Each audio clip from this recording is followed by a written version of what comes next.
Maybe you're a mom who just had a baby and your body is not where you want it to be and you're feeling soft. Maybe you just had a mastectomy, or you're going through chemo, or you just had weight loss surgery. You were put on a steroid, or you gained weight from a breakup. No matter the reason, we all need to be practicing self-love and self-acceptance.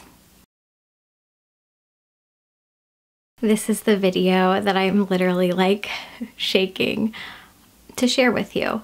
I want to share with you my heart and my story, and hopefully you'll get to know me a little bit better and know why I care so deeply about having self-compassion. And I feel so much for women wanting to feel like their best version of themselves and dealing with body shame and body acceptance, not even body positivity, just body acceptance and self-love. So this is a very personal story for me, and I just wanted to share my story with you and what's on my heart. And I'm also going to share with you kind of some tips on changing your mindset and seeing your body for what it is and accepting it, and learning a little bit more about self-love.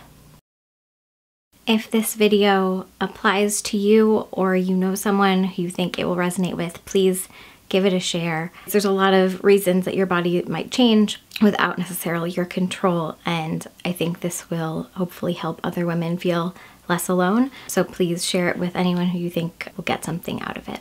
My first memory of a woman feeling ashamed of her body was my mom. When I was about 7 or 8, she had just had a double mastectomy for breast cancer, and my mom's a paraplegic. She gets dressed on the bed, and as an only child and a daughter, it was not uncommon for me to just waltz into her bedroom while she was getting dressed. That wasn't kind of out of the norm. And so one day I walked in while she was getting dressed, and she just fully just covered her body up, and the look on her face was just pure shame.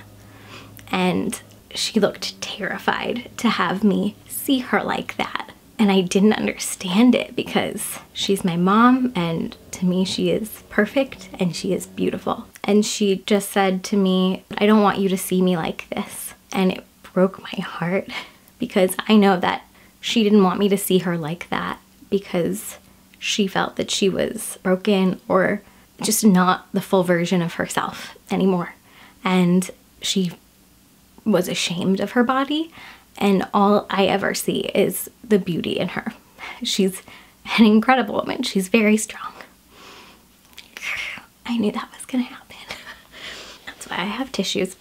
She's very strong. And it killed me to see her feel ashamed in any form, because she's such a strong, badass woman, and she's my hero. I look up to her. She's survived so much. And yeah, even as a 7-year-old, and I was just confused as to why she looked so ashamed and scared of me to see her like that. Like many tweens and teens, you grow up and you start hitting adolescence and seeing what other people are doing and kind of reflecting that in your own behavior. I was very heavily into dance, and I remember being in a dance studio where there were big, like, Florida ceiling mirrors and a whole lineup of these 13-year-old girls, and these girls were like pulling at themselves and pinching their fat and picking themselves apart in the mirror. And this like girl who looked perfect, she was beautiful, and she was like, "Oh, I have cellulite." And I just remember thinking, well, if she thinks she's fat, then I'm probably fat. It just kind of spiraled from there. I became obsessed with eating disorders and inspiration, and just kind of went down that rabbit hole for several years. I'd say it was probably just really bad from the ages of 14 to 18. Halfway through, somewhere in there, a few years in, I definitely realized that it was a problem.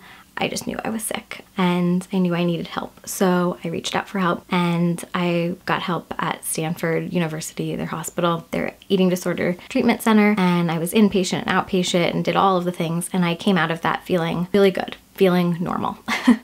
I felt like if anyone had the ability to say they were cured from an eating disorder, I felt like that was me. So there I am at 18, feeling like I had overcome my eating disorder, So then I moved to LA from Northern California, and I go to fashion school. Along the way, I even met a lovely man who's now my husband. We met at a flash mob. That's a story for another day. And life was seemingly good.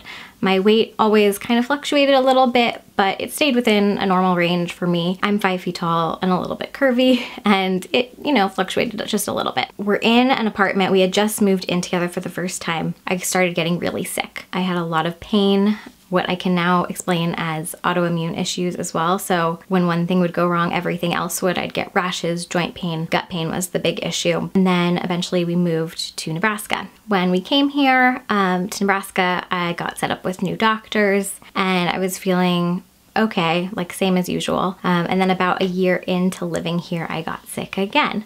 So here we are at the same point that we were before, and I couldn't tolerate solid food. So I was just living off of Ensure shakes, like those little nutritional beverages, and that was all I could tolerate for 3 months. I went back to get scopes and endoscopies and colonoscopies and all of that fun stuff. And all the while my body was getting weaker. I was becoming more frail. I was told by doctors that it was all in my head.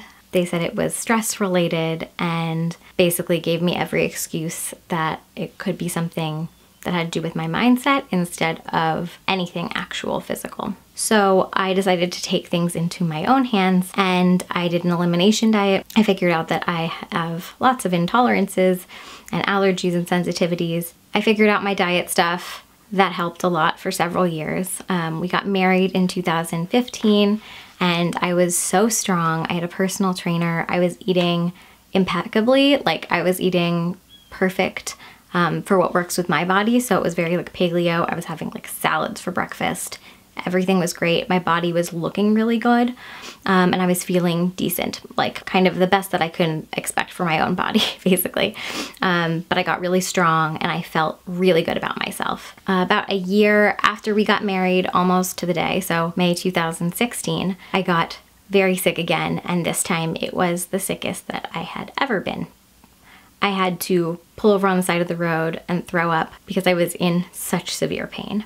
The ability to tolerate solid foods at that point went away as well again. And so the only thing that I could eat was like banana baby food, and that was it. So many months go on where that's all I can have. And I get so weak that I can barely stand and barely walk. At the time I was working at Anthropologie and they gave me a stool that I would carry around, pop down and sit at while I was ringing at the register or something like that because I had no strength in me anymore.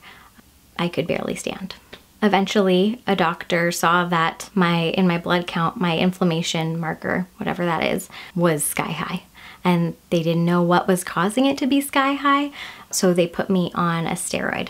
They put me on prednisone. I was put on it for 3 to 4 months, which if you've been on a steroid, you know that that amount of time is a recipe for disaster. I was put on it for 3 to 4 months, and in that 3 to 4 months, I ballooned up. My weight went sky high, and I got something called moon face, which you get fat deposits under your neck, on the back of your neck, on your cheeks. My face was a circle, basically. I'm gonna insert a picture here so you know kind of what I'm talking about. My face is naturally round, but not that round. It was very bad and I felt terrible about myself. I would be introduced to someone and I would immediately apologize for how I looked, which is awful. Like knowing that now, I just like, it hurts my heart. But I would meet someone and go, oh, I'm sorry, I have moon face, I've been put on prednisone. But yeah, I felt really awful about myself and my body. After a year of struggling with the prednisone and the pain and not knowing what was wrong, I had a procedure done for endometriosis.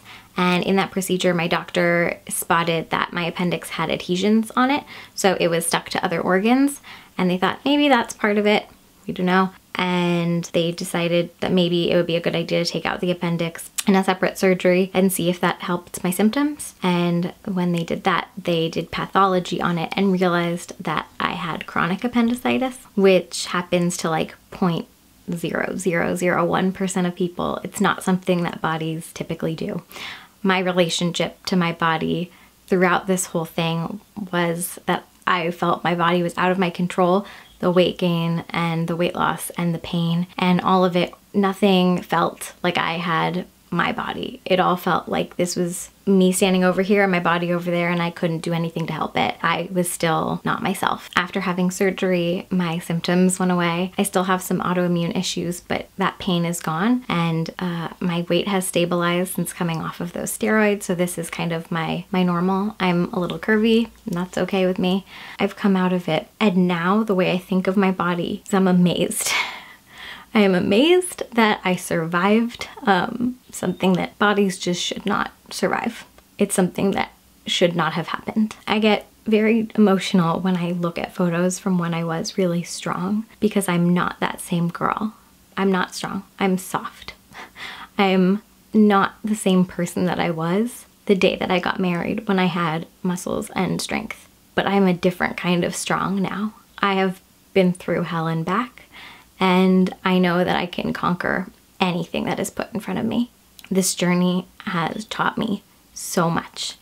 It took me a really long time to get to this place, but I'm now at a place where I just accept. I accept my body. I appreciate my body. I have survived this 9-year battle that should not have happened, but it's made me who I am, and it's made me realize that everyone needs compassion and every single person is going through something. And I think that we all need to think about our bodies in a different way, to not only accept, but to love our bodies and appreciate them for what they're doing for us. My mom is a paraplegic and she can't walk, so I consciously think I'm so grateful that my legs are getting me where I need to go today. Maybe you're a mom who just had a baby and your body is not where you want it to be, and you're feeling soft too. Maybe you just had a mastectomy, or you're going through chemo. No matter the reason, we all need to be practicing self-love and self-acceptance. One way that I like to kind of refocus my energy and focus on how grateful I am for my body is I think about if I was scrolling through social media, or if I ran into someone that I really admired, and if I'm looking at this person that I really admire, what kind of things would I give them compliments on? And I want you to do that for yourself, because I'll do that for myself sometimes. I will be doing something that is hard and I'll tell myself, you are so strong. You are the strongest person I know. And I will tell myself these things. So whatever it is that you feel like you get compliments on, or that you know you need to recognize in yourself, please do that, and it will make you realize how incredible you are. Another thing that I like to do sometimes is to have a gratitude journal. When I was a kid, me and my mom would write in a little gratitude journal at night together, and it's a really good practice that can help you realize what has happened to you that you are grateful for. And even if it's as simple as, I got to walk my dog today. Something else I like to do is wear something that I feel really good about myself in. I'm kind of someone who is like, body types be damned, wear what you love. And if you find things that you feel good in, then you automatically do look good in them, because people can sense that confidence in you. Be aware of your self-talk, your self-narrative. Sometimes I'll realize that I'm having really negative self-talk, and I'll have to stop myself and kind of snap myself out of it. So just be aware of what your self-talk looks like. And if you are finding that you are having these negative self-talk moments, just realize that you need to realign yourself and kind of get yourself in check. My challenge to you this week is to just recognize what is one thing that you are proud of your body for. I know this was a really long video, so thank you so much for sticking with me. I really appreciate it. Like I said, I hope that my story can help someone out there to feel good about themselves. So please share it with anyone who you think will get something out of it.